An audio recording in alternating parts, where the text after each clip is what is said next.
Grande Wilton, Wilton Dai, que bom lhe ver aqui, Wilton. Bia, que bom lhe ver. Grande Cid Alves, amigo, prazer ter a sua presença aqui. O ministro está já chegando aí.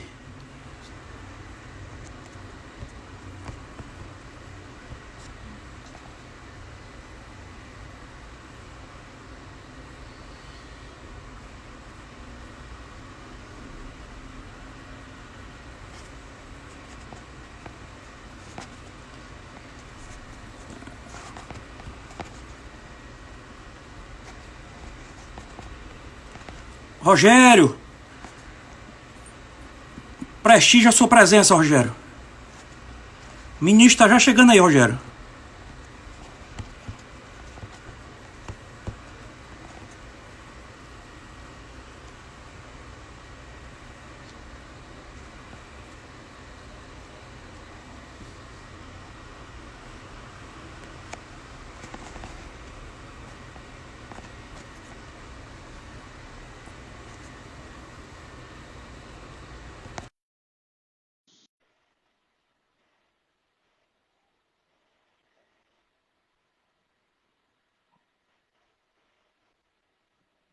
O ministro está chegando.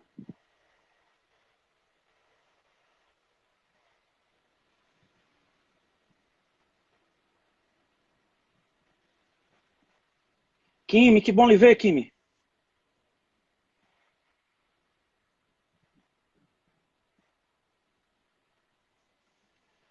Raquel, Vitor.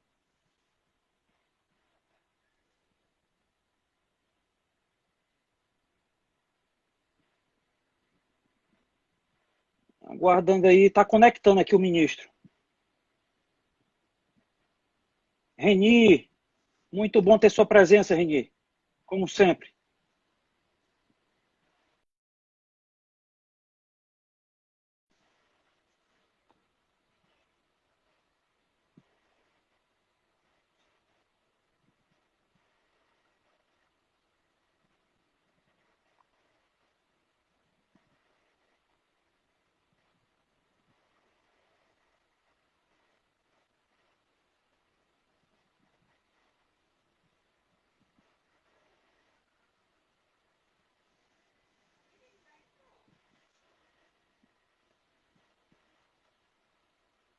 Eu vou chamar aqui, vou chamar ele.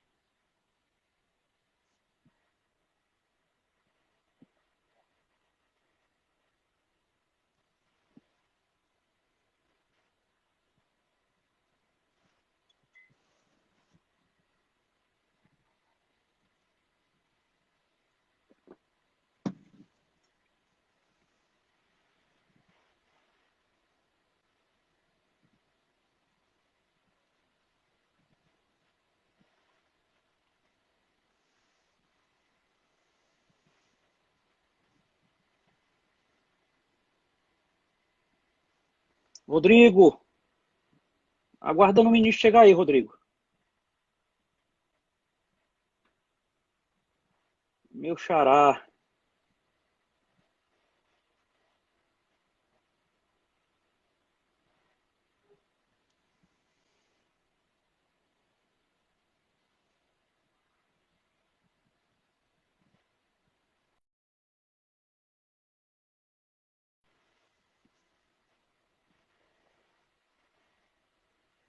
Grande Rock, que bom ver aqui, Rock.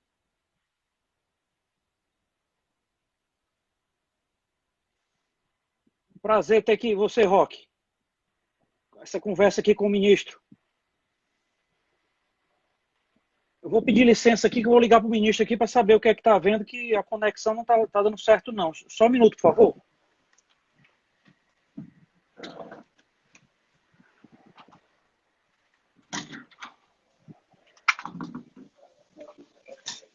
Camila, cadê? Deixa eu ligar para ele, Camila. Acho que aqui não liga não, acho que aqui não liga não.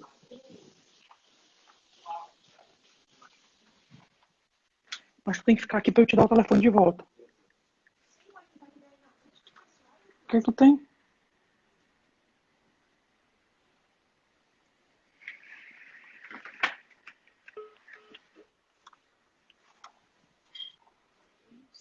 Peraí.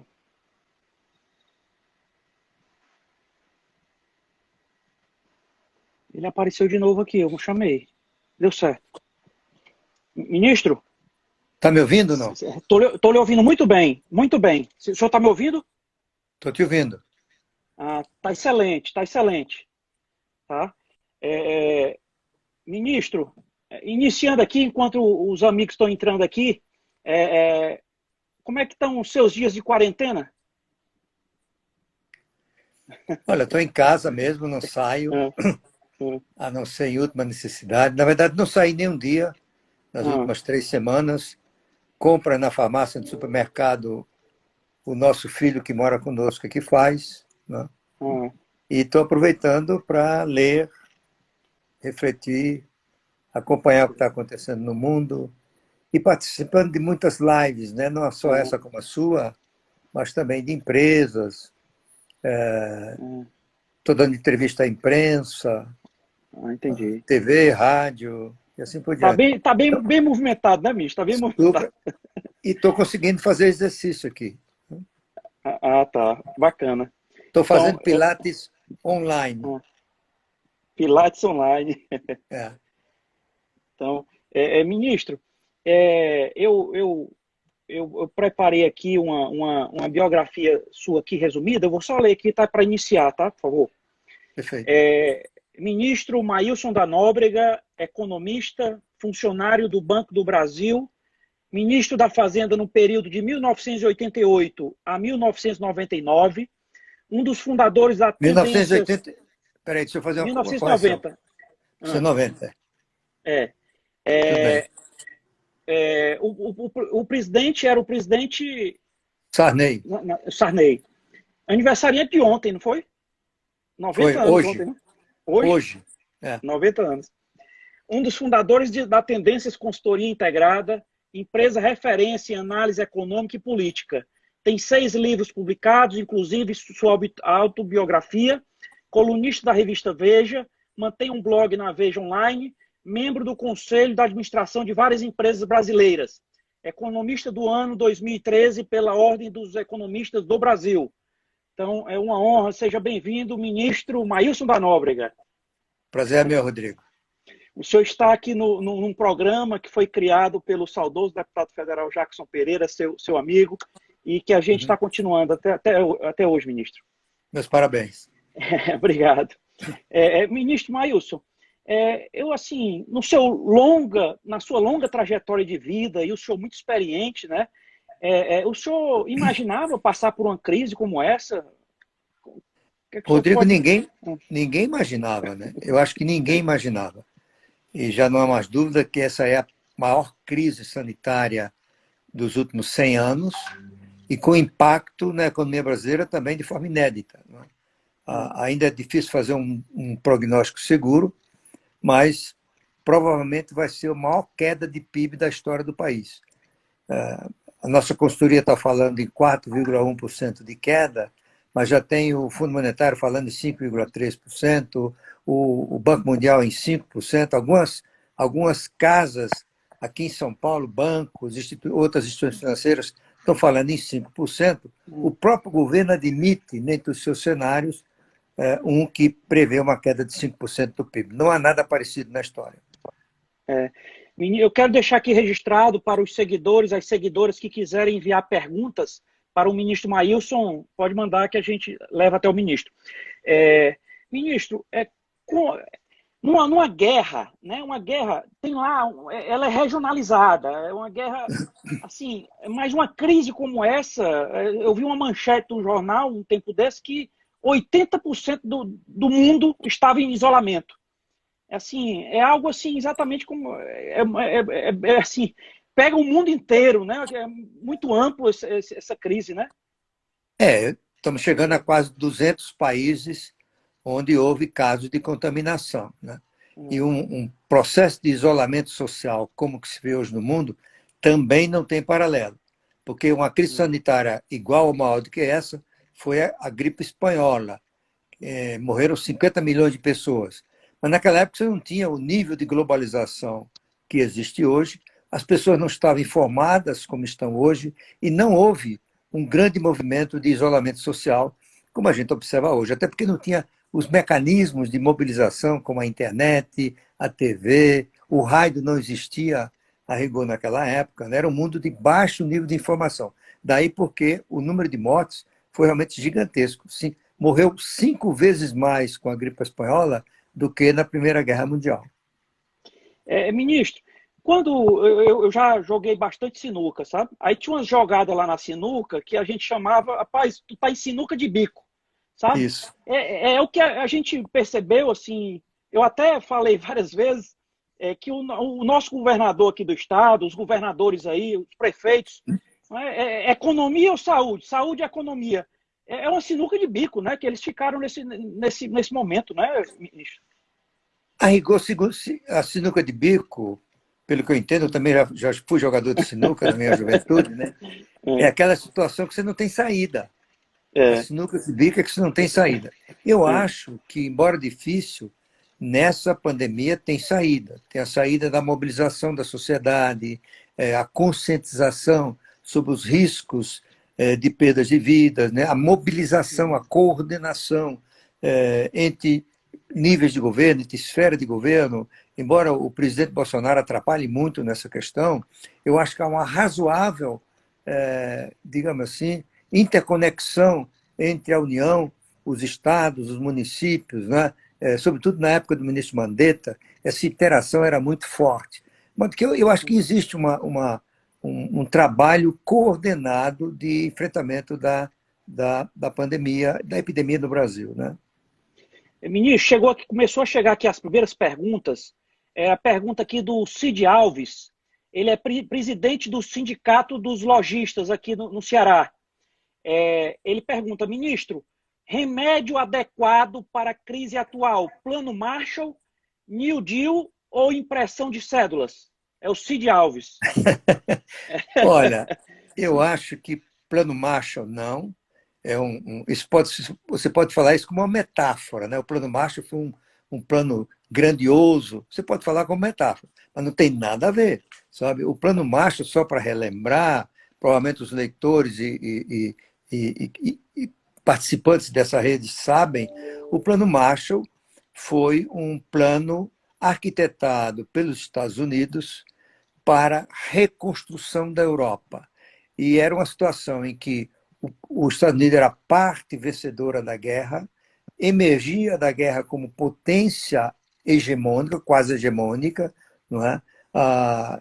O seu território ficou intacto, não sofreu bombardeio, a única perda foi Pearl Harbor, e Pearl Harbor era uma ilha pequena relativamente ao tamanho continental americano, e com um objetivo geopolítico claro, que era o de evitar, e a Guerra Fria estava começando naquela época, de evitar que a Europa Ocidental, destruída pela guerra, desarticulada, fosse alvo de uma dominação soviética. A União Soviética já tinha dominado o leste europeu. Era preciso evitar a sua invasão, entre aspas, para a Europa Ocidental. Né?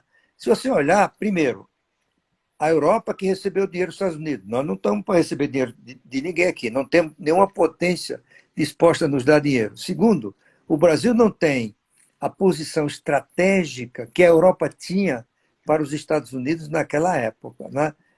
Portanto, não, essa comparação é completamente inadequada. O New Deal, que foi um programa do presidente Roosevelt para vencer a depressão americana, também não se aplica ao Brasil. Porque naquela época havia uma contração da demanda de consumo e de investimento.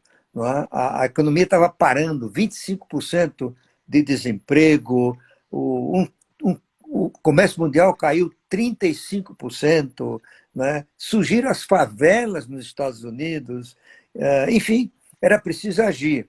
E havia umas ideias que eram discutidas por um economista britânico, John Maynard Keynes.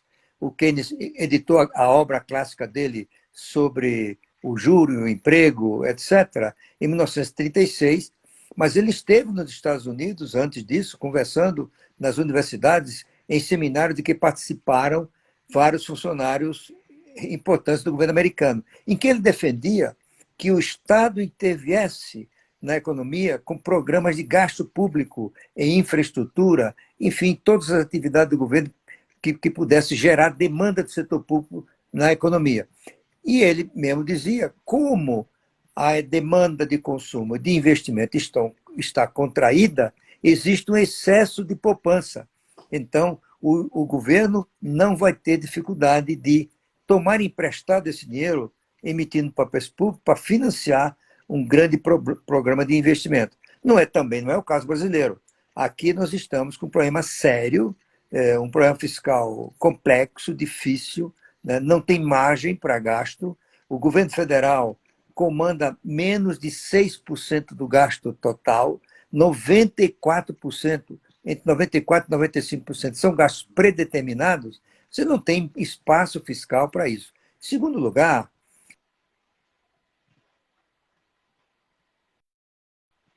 vai gerar um déficit primário da ordem de 600 bilhões de reais. Com isso, 500 a 600, pode ir até mais do que isso. Com isso, a relação entre a dívida pública e o PIB, que é o principal indicador de solvência do setor público, que era de 76% em 2018, vai para 91% ou 92% este ano. Ou seja, é um salto.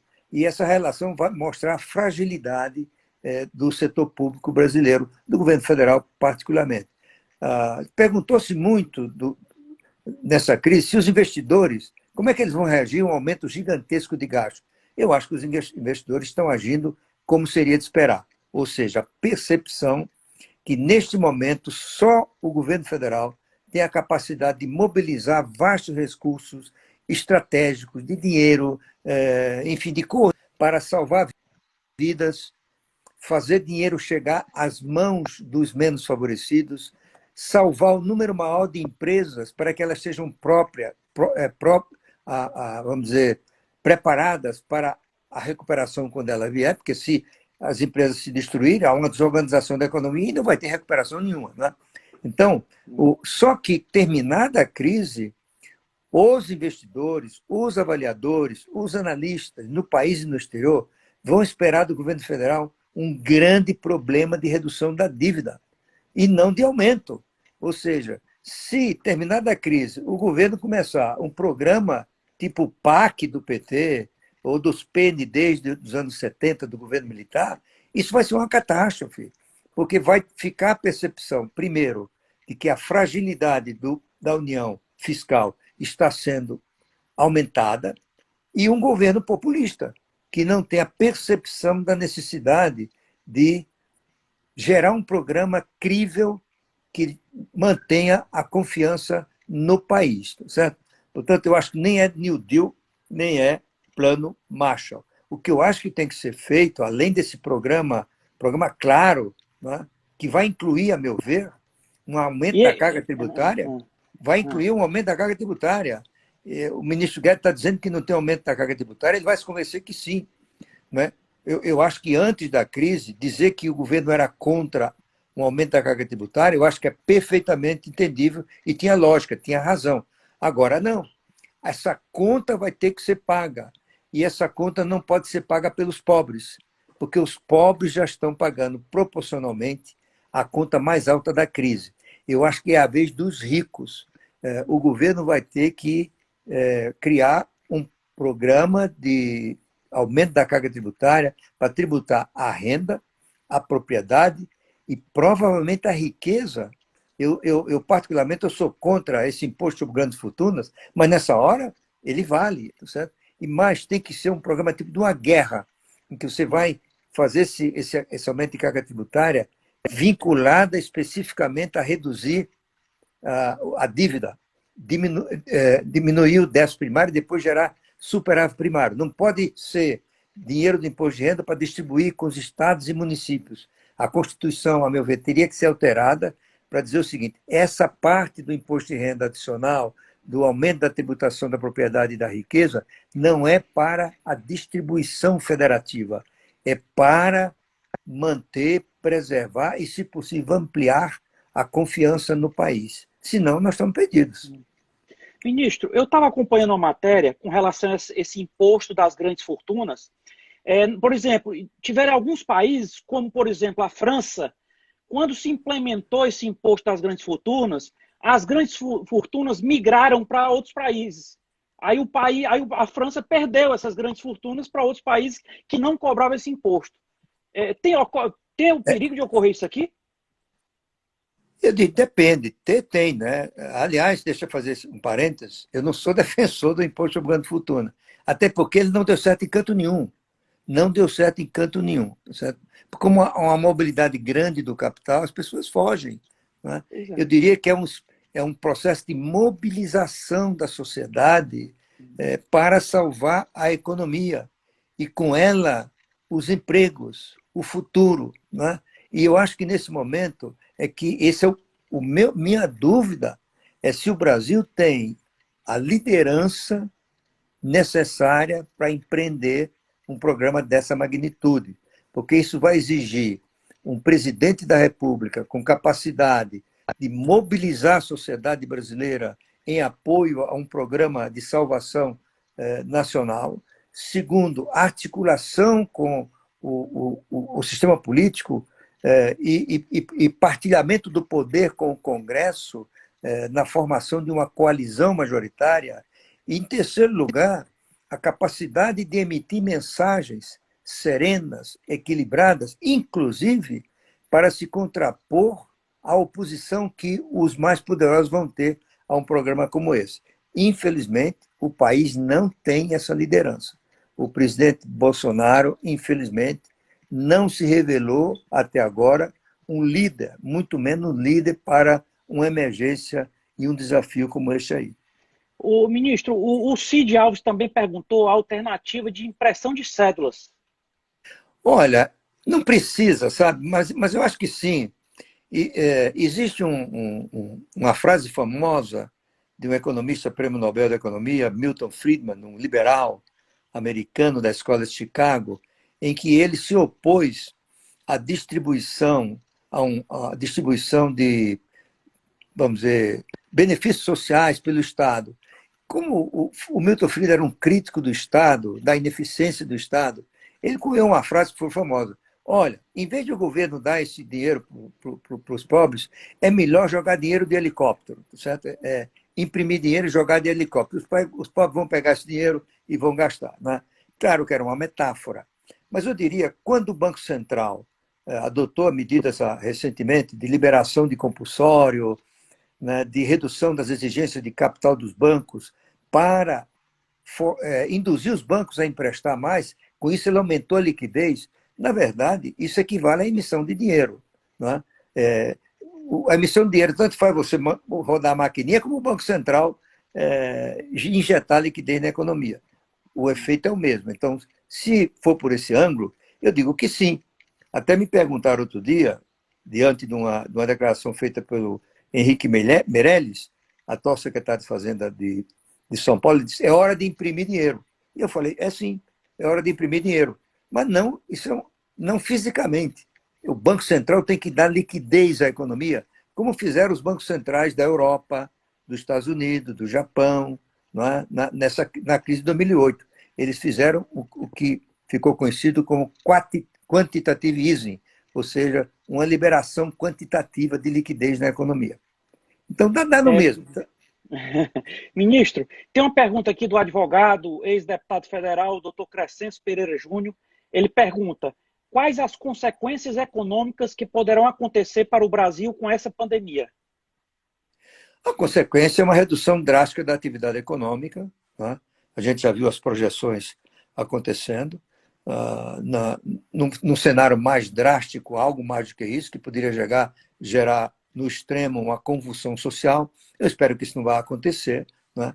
Primeiro, porque o governo demorou a agir, mas agiu. Se você se lembra, quando começou a crise, o ministro Paulo Guedes dizia que a forma de enfrentar a crise era fazer reformas. Ninguém tem dúvida das reformas, mas não era. Naquele momento, tratava-se de uma emergência. Então, o governo já adotou uma série de medidas, algumas com implementação não de todo satisfatória, mas está funcionando. Quase 40 milhões de brasileiros já receberam R$ 600 desse auxílio. Os bancos estão começando a emprestar na linha do que o Banco Central quer, o Banco Central está se articulando com os bancos para forçá-los a usar essas linhas de crédito que ele liberou, o compulsório e assim por diante. Né? Então, eu diria que a ação do governo mitigou muito o efeito social e econômico da crise, né? E evita uma depressão, evita uma convulsão social, que seria as pessoas ficarem com fome e começarem a invadir supermercados, mercearias, padarias. Eu acho que, felizmente, esse risco nós não estamos correndo. Ministro, tem uma pergunta aqui da empresária Idna Holanda. A Idna pergunta, ministro, o senhor tem algum conhecimento se as empresas que têm parcelamento na Receita Federal, se vai ter algum tipo de ajuda? Ela está perguntando. Olha, eu não conheço, mas eu acho que faz um certo sentido. Né? Eu acho que essa é a primeira vez que eu ouço esse tipo de aspecto, né? Mas eu acho que faz todo sentido, porque o governo já fez uma prorrogação do recolhimento de alguns tributos. Né? É uma das medidas que se adotou em todo o mundo.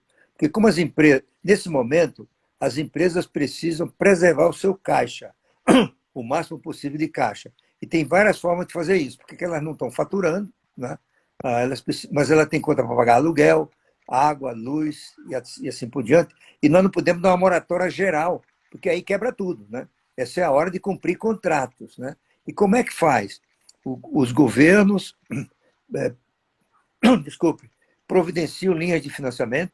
Você viu agora nos Estados Unidos, 2 trilhões de dólares por proposta do presidente Reagan para uma série de programas, a maioria deles para colocar dinheiro na mão das pessoas e nas empresas. Né? Então, o Reagan não, o Trump. O senhor falou em Reagan, o Trump, né? Não, Trump, desculpa, porque eu estava conversando hoje sobre o Reagan, o Trump. Pois bem, todas essas medidas elas têm o objetivo exatamente de preservar as empresas e o seu caixa. Eu acho que é uma boa medida. Dizer o seguinte, por um período de 2, 3 meses, os parcelamentos não precisam ser cumpridos. Né? Em alguns países, os países suspenderam o pagamento de contribuições previdenciárias. E houve casos, inclusive, que os países perdoaram, digamos assim, autorizaram os trabalhadores a não pagar por 3 meses a sua contribuição previdenciária. Né? Não é prorrogação, não pagar. Né? Faz sentido. Faz sentido. Ministro, tem uma pergunta aqui do empresário Rogério. O empresário pergunta aqui, ministro, como o pequeno empresário consegue empréstimo, sendo que 70% dos pequenos estão com o nome no Serasa? Como vão sair dessa crise para ter acesso ao crédito se 70% está no Serasa? Olha, quem está no Serasa normalmente não tem crédito. Né? Isso aí é uma coisa complicada. Realmente eu não sei como fazer. Eu nem diria qual seria a solução, mas eu acho que é uma hipótese de procurar o banco. Né? Há um ambiente hoje nos bancos, né, favoráveis a algum tipo de condescendência, a negociação. Até porque é do interesse dos bancos a negociação. Inclusive porque o Banco Central autorizou que eles fizessem negociação sem a necessidade de fazer provisionamento desse crédito que é de liquidação duvidosa. Mas eu acho que o próprio Banco Central já disse, as operações que estão sendo realizadas são para clientes em situação regular. O ideal é conversar com o Serasa, conversar com o banco, porque há um ambiente, deixe-me repetir isso, há um ambiente de uma certa compreensão para este momento. E talvez seja o momento de renegociar a dívida. Os bancos estão abertos, a meu ver, para renegociar. E aí, se renegociar, regulariza no Serasa. Ministro, tem uma pergunta aqui do Wilton Daer. O Wilton pede a sua opinião com relação à CPMF. Olha, o Wilton é um velho amigo. Um abraço para você, Wilton, colega do Banco do Brasil. Foi superintendente aí em Fortaleza. Foi. Olha, Wilton, eu sou radicalmente contra a CPMF. Né? A CPMF é um imposto ruim, distorsivo, que se justificou no momento difícil do Brasil. Você pode até cogitá-lo nesse momento como parte desse esforço de resolver o problema da fragilidade do setor público, mas não como um imposto permanente, como quer o ministro Paulo Guedes, né? Defendeu isso várias vezes, por várias razões, né? Entre o fato de ser uma incidência tributária distorsiva, que se entranha no custo das empresas, dificulta a capacidade das empresas de exportar, enfim, aumenta o custo dos financiamentos e tudo mais. Né? Ele tem um outro defeito grave. A experiência mostra que todo imposto fácil de arrecadar, ele é aquele a que o governo recorre sempre.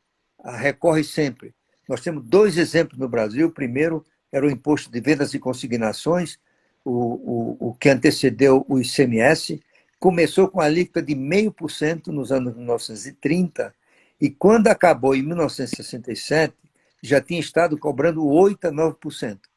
O segundo é o fim social de hoje. Né? O fim social de hoje começou com a alíquota de 0,5%. E chegou a 9%. Né? Depois eles fizeram sob o valor agregado, ele é a COFINS de hoje. Né? O alíquota é menor porque ela é sob o valor agregado. E, portanto, e o próprio SEMPROMET é um exemplo. Ele começou com 0,20 e já estava em 0,35, ou 0,37, se não me engano, 0,38. Né? Então, esse é um defeito do imposto fácil de arrecadar. Ministro, chegou aqui uma pergunta aqui da minha mãe, Marta Pereira. Ela diz o seguinte: ministro, satisfação em cumprimentar o senhor.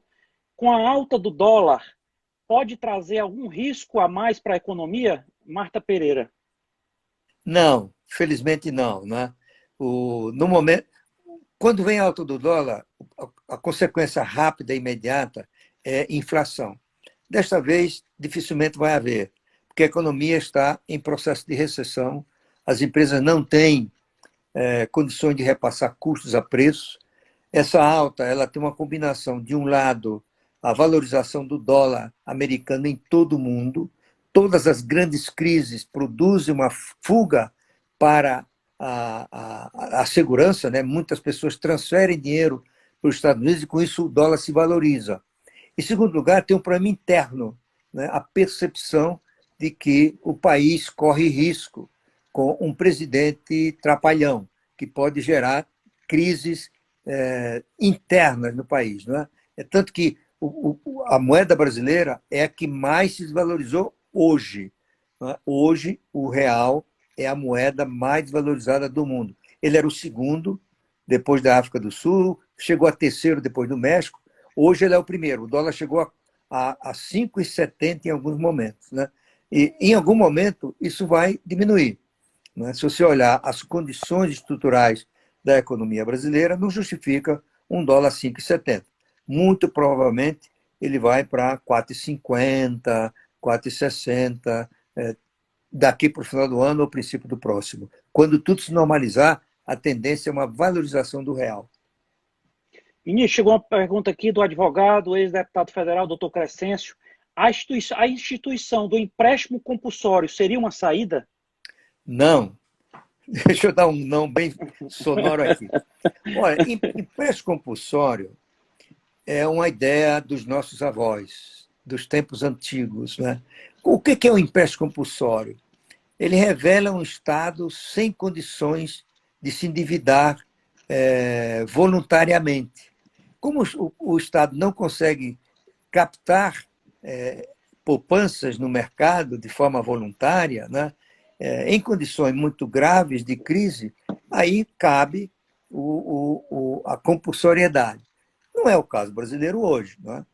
O Tesouro Nacional tem um colchão de liquidez confortável, não tem dificuldade de colocar seus papéis, aumenta a dívida sem problema, a não ser que venha esse programa de gastos sem sentido para uma recuperação impossível e inconveniente e desastrosa da economia. Seria o contrário, seria um tiro no pé. Não é o caso. Então, além disso, o Tesouro se financia entre as pessoas que estão dispostas a emprestar para o governo. Quem são essas pessoas? Os fundos de pensão, os fundos de investimento, as pessoas que investem suas poupanças no Tesouro Direto, né?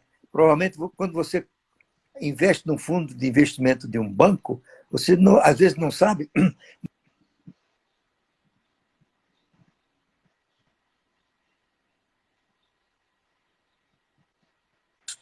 Ah,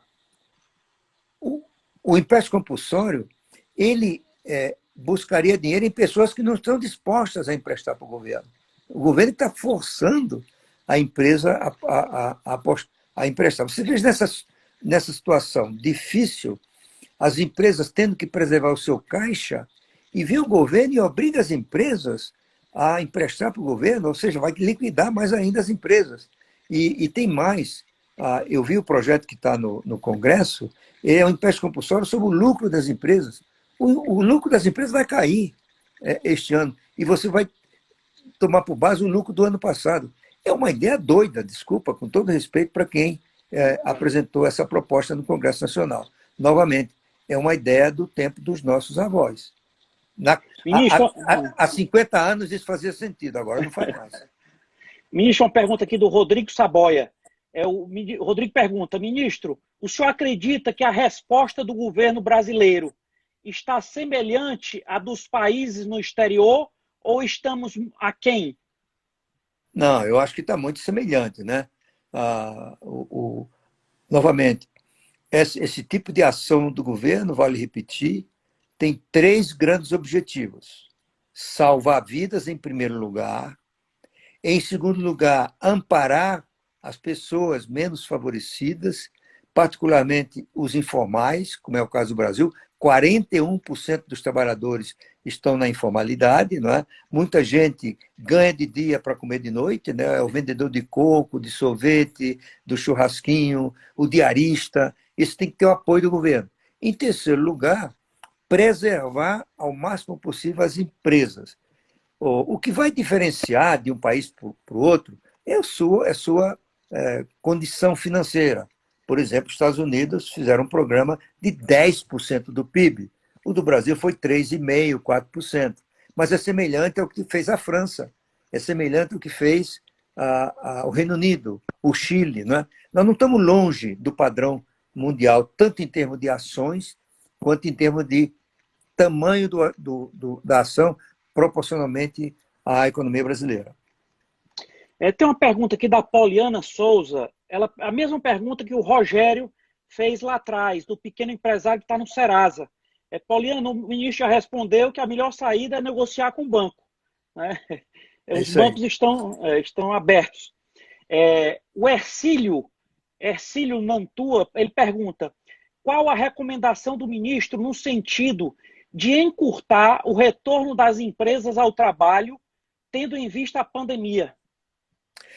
Olha, eu acho dificilmente uma pessoa tem uma saída para isso, né? Mas o que está ocorrendo em todo mundo, na Europa, nos Estados Unidos e aqui também, é a formação de grupos interdisciplinares com cientistas, médicos, estatísticos, enfim, um conjunto de especialistas para estudar formas de sair, porque não pode ser a mesma para o país, não pode ser a mesma para o mesmo estado.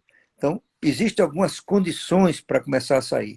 Primeira e mais importante é que o número de casos esteja caindo, de preferência que esteja alguns dias já, caindo o número de mortes e de novos casos de contaminação. Segundo lugar, que haja capacidade no sistema de saúde para atender esses casos. Em terceiro lugar, que se escolha regiões de acordo com as suas características. Por exemplo, um município que não tem nenhum caso, não tem por que ficar fechado. Né? Um município que tem apenas 10% dos seus leitos de terapia intensiva, de UTI, ocupados, ele pode sair. Então, o que a gente viu aqui em São Paulo, e muita gente boa está trabalhando nisso, e eu tenho conversado com alguns empresários que estão trabalhando, tem empresários trabalhando nisso. Aqui em São Paulo, eles vão ter um sistema de cores, né?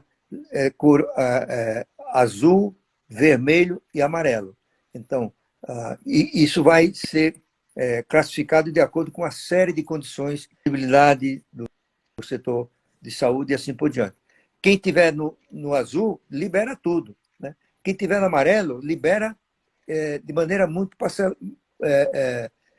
parcimoniosa, né? E preparado sempre para fechar de novo. Nós estamos vendo o que aconteceu em Singapura. Singapura era um modelo de sucesso, porque eles fizeram o acompanhamento por redes sociais e pelas informações das telefônicas, né? Em 30 dias, desculpe, em 2 semanas, eu acho que em 2 semanas, o número de contaminados passou de 300 para 3 mil. Então, Singapura voltou de novo ao isolamento social. Então, tudo indica que não adotou a estratégia adequada. A gente está vendo agora o caso da Alemanha. A Alemanha está anunciando que vai começar a liberar, né? São Paulo.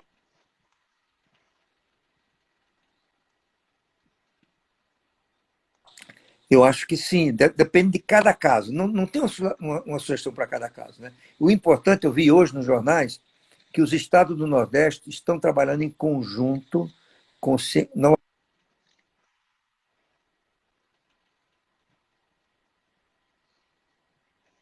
estudar a melhor forma de fazer. Tem que ser de forma responsável, cuidadosa, exatamente para evitar o recrudescimento, né?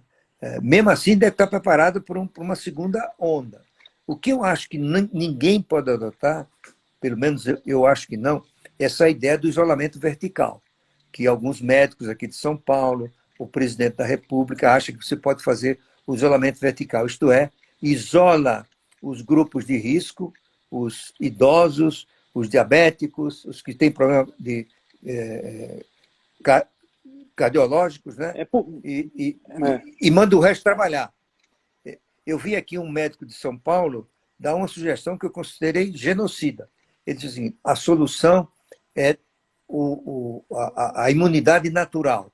A imunidade natural significa a situação de imunidade de rebanho, em que 70%, 80% das pessoas contraem o vírus. Isso, eu acho que isso é um genocídio, porque será dizer assim: vão todos trabalhar, e aí, quando todos estiverem trabalhando, a maioria se contamina, e aí estão todos imunizados. Sim, mas você não vai ter como aguentar no sistema de saúde o número de atendimentos que vão ser necessários, né? Portanto, eu acho que essa ideia do isolamento vertical ou da indução como chama, imunidade natural, eu acho que nenhum país está adotando. Ministro, tem uma pergunta aqui, outra pergunta do Wilton Daer. Com a dívida global entre governos, empresas e famílias no valor de 255 trilhões de dólares, resultante de crises econômicas anteriores, principalmente 2008, subprime, poderá impactar nossa economia?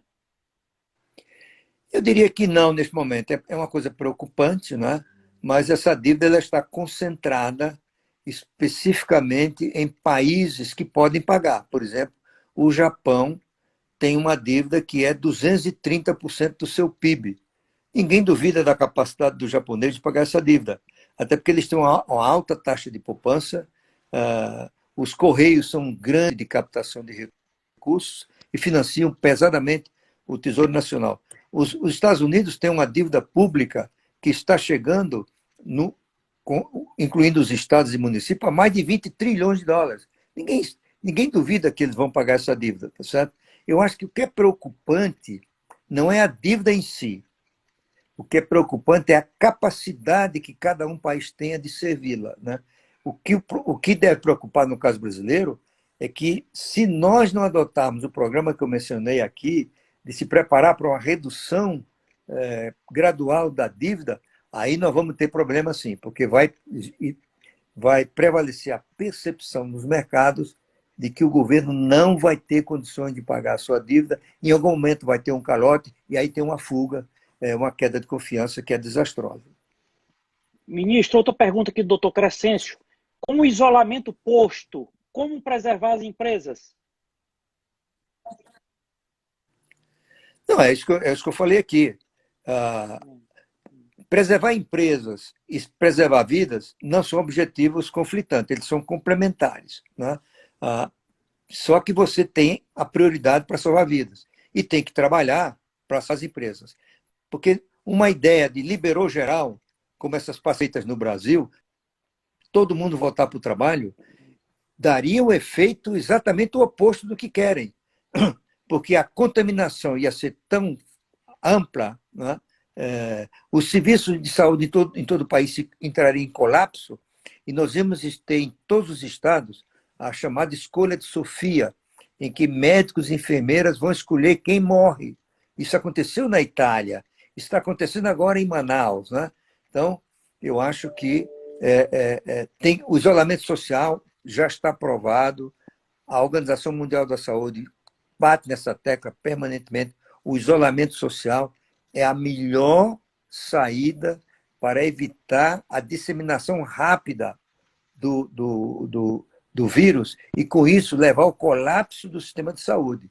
Ou seja, o isolamento social tem o objetivo de reduzir a taxa de crescimento da contaminação até que ela se estabiliza, é o chamado achata a curva, né?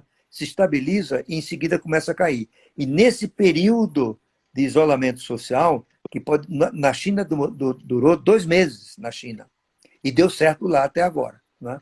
Nesse período, vocês preparam o serviço de saúde com hospitais de campanha, faz hospitais nos estádios. Os chineses construíram um hospital em 10 dias. Né? Nós temos já quase 100 hospitais de campanhas funcionando ou sendo construídos em todo o país. É isso que ganha-se tempo para uma preparação. Mas, em algum momento, tem que abrir, e abrir de forma muito cuidadosa. Ministro, uma pergunta aqui do Awílio Antunes. Linha de crédito para inovações tecnológicas, como fomentar a área de engenharia em pesquisa e desenvolvimento? Olha, isso sempre é a necessidade. Eu acho que não é uma preocupação neste momento. Né? Neste momento, você tem que atender aqueles 3 objetivos, que eu vou repetir. Salvar vidas, pôr dinheiro na mão dos menos favorecidos e preservar empresas e empregos. Né? O financiamento para pesquisa, isso tem no Brasil, né? do CNPq, de algumas organizações dos governos estaduais, aqui em São Paulo, a FAPESP, o Banco do Brasil tem um fundo com esse objetivo, o BNDES financia, enfim, ele é fundamental para estimular a pesquisa, com certeza, mas não deve ser uma preocupação neste momento. Uma pergunta do Rodrigo Saboia. Ministro, o senhor acredita que, ao sair do isolamento, as relações comerciais no mundo serão diferentes? Tudo indica que sim. Né? É quase um truísmo dizer que o mundo não será mais o mesmo. Né? Mas eu acho que ninguém tem mais dúvida hoje que o mundo anterior à emergência desta crise sanitária ficou para trás. Vai ter uma outra realidade. Algumas coisas já estão ficando muito claras.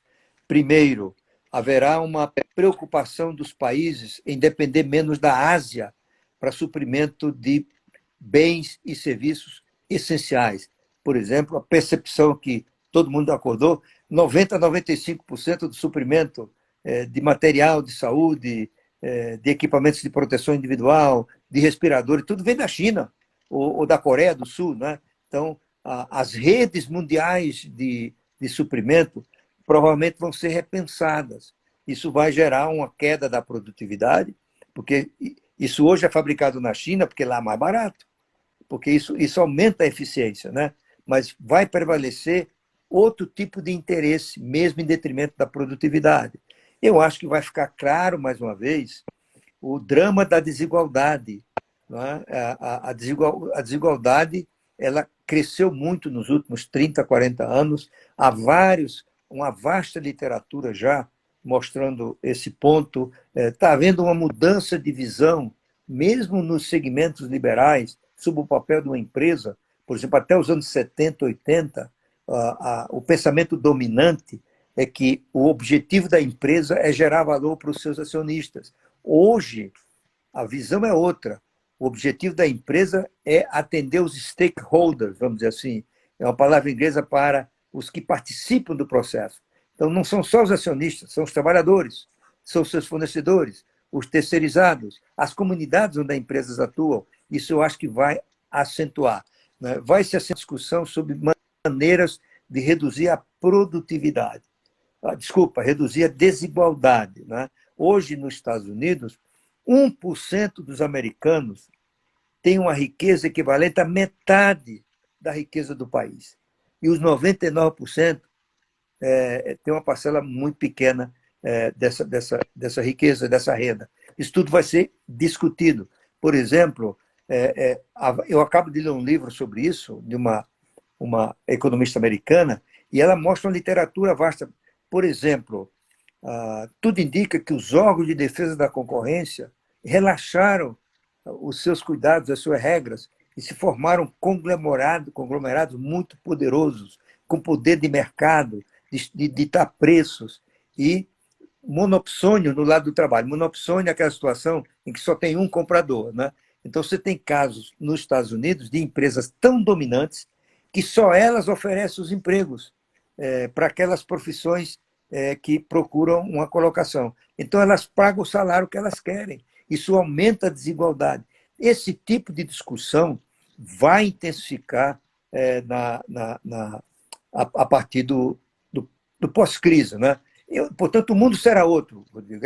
Em resumo, é isso. Certo. Uma outra pergunta aqui. Ministro, o senhor acredita que após a pandemia a China seja penalizada por essa pandemia e que o mundo passe cada vez mais a se preparar para viroses como esta? Olha, em primeiro lugar, a China ela pode ter uma passada de culpa nesse processo, não por essas fantasias que circulam por aí, que foi um vírus criado em laboratório e que o vírus fugiu do laboratório, que a China fez de propósito. Mesmo em países de gente muito instruída, por exemplo, na Inglaterra, correu um boato de que as antenas de celular estavam transmitindo vírus, porque as antenas são de uma empresa chinesa, Huawei, né? É uma maluquice, né? Porque o vírus não se transmite pelo ar, né? O vírus se transmite pelo contato, pelas gotículas, a pessoa que espirra junto do outro e assim por diante, né? Então, o que a China parece ter culpa, isso poucas pessoas têm dúvida, ela demorou a dar o alarme, não é? Ela demorou a comunicar à Organização Mundial da Saúde a emergência desse vírus. E, com isso, se ela tivesse feito o alarme logo, teria evitado muitas mortes. Por exemplo, a cidade de Bérgamo, na Itália, há várias indicações que o fato de a China não ter avisado antes piorou a situação lá. Por quê? As firmas chinesas compraram várias empresas de moda de Bérgamo, né? Porque eles precisavam de dominar também esse mercado. O que eles fizeram? Eles não levaram as empresas para a China, eles levaram os chineses para trabalhar na Itália, em Bérgamo. E no Ano Novo Lunar, os chineses voltaram para a China e retornaram para a Itália contaminados. E não por acaso Bérgamo foi o epicentro inicial da epidemia na Itália, né? Então, esse tipo de acusação pode ser feita e está sendo feita. Mas a ideia do Trump, que é um vírus chinês, isso tudo é um exagero, né? Uma pergunta do Hercílio aqui. O senhor acredita que a economia brasileira leva quanto tempo para voltar aos patamares que vinha galgando em janeiro deste ano? Olha, eu acho que também é difícil de dizer, mas eu diria que dificilmente voltará. Junto com essa pergunta, ministro, tem uma outra pergunta que é muito semelhante. O Hamilton Quixadá, ele pergunta qual a previsão da economia para esse ano 2020. Como é que o senhor vê a economia desse ano? Olha, isso eu já falei aqui, né? Eu acho que é uma queda do PIB de 4% a 5%. Nós vamos ter provavelmente um aumento do desemprego, que estava em 11,5%, por aí, pode ir para 14%, 15%, isso significa acrescentar 4 milhões de pessoas no contingente de desempregados. Felizmente tem o seguro-desemprego, né? A situação não fica tão dramática como quando não existia. Agora, a volta ao normal Bom, você tem vários tipos de conjecturas. Primeiro, como é que será a recuperação? Tem 4 tipos de recuperação em crises como essa. A recuperação em V, V de vitória, em que a atividade econômica cai muito e recupera rapidamente. Foi o que aconteceu na crise de 2008. A segunda é a recuperação em U. Cai rapidamente, depois leva um tempo para voltar a recuperar. Tem a recuperação em W, que é o que pode acontecer aqui também. Você abre para a economia voltar a funcionar, aumenta o número de contaminação, tem que fechar de novo. Então, sobe e desce 2 vezes. Né?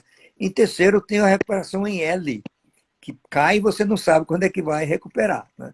Eu diria que nesta crise agora, o cenário mais provável é uma mistura de U com W, né? Em diferentes partes do país. O que significa dizer que a recuperação da economia para que volte à condição anterior à crise, eu acho que é coisa para 2021 e 2022. Né? Mas, provavelmente, no final deste ano, no 4º trimestre, dependendo do processo de descontração, de liberação, já haverá sinais de recuperação. E também há coisas que não recuperam nunca mais. Né? Por exemplo, lugar em avião. Você viajou, não vai viajar 2 vezes, certo? Como é que chama? Hotéis, quarto de hotel. Não ocupou, perdeu. Como disse o presidente do Banco Central, ele não vai cortar o cabelo 2 vezes. Né? Não vai beber para cortar o cabelo 2 vezes. Muita coisa vai ser perdida, particularmente na área de serviço. Mas você tem casos de serviço. Ia casar, adiou, vai casar. Você ia comprar o carro, ficou com medo, né? Adiou. Lá na frente vai comprar o carro. Ia comprar a casa, adiou, lá na frente vai comprar. Então, muita coisa recupera. A maioria, eu diria, recupera. Algumas são perdas definitivas. Ministro, ainda tem algumas perguntas aqui, mas eu entrei 7 horas aqui na live, 8 horas, quando completa 1 hora, o Instagram ele corta. Perfeito. Né? Eu queria saber, aí falta 2 minutos para 8 horas. O senhor ainda tem mais alguns minutos? Tenho. Para responder. Então a gente tem que sair e voltar novamente. Tudo bem. Tá? Então vamos sair e vamos voltar novamente. Pedir para os seguidores para voltar novamente aí, porque vai cortar aqui.